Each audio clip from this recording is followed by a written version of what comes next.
लोकशाहीचा बुलंद आवाज, रिपब्लिकन वार्ता महाराष्ट्र। पिशोर पोलिसांनी अवैध दारू विक्री व जुगार मटका व्यवसाय करणाऱ्यांवर मोठी कारवाई करत 6 दारू धंदेवाईक व 8 जुगारी इस्मांविरोधात गुन्हे दाखल केले आहेत। 11 ते 17 ऑगस्ट दरम्यान पोलिसांनी पिशोर गावातील बाजारपट्टी, महाराष्ट्र बँक समोर सरकारी मान्य देशी दारू दुकानांजवळ तसेच छत्रपती शिवाजी महाराज चौकात धाड टाकून 21,315 रुपयांचा दारूचा मुद्देमाल जप्त केलाय।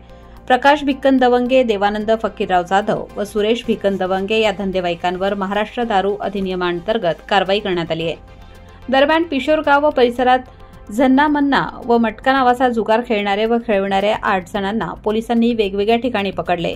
त्यांच्या ताब्यातून 9,190 रुपयांचा रोख रक्कम व जुगाराचे साहित्य जप्त करून महाराष्ट्र जुगार अधिनियमांतर्गत गुन्हे दाखल केले आहेत।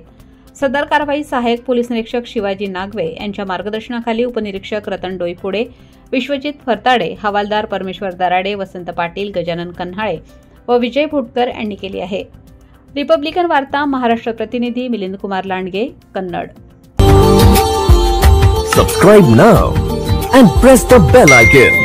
Never miss an update.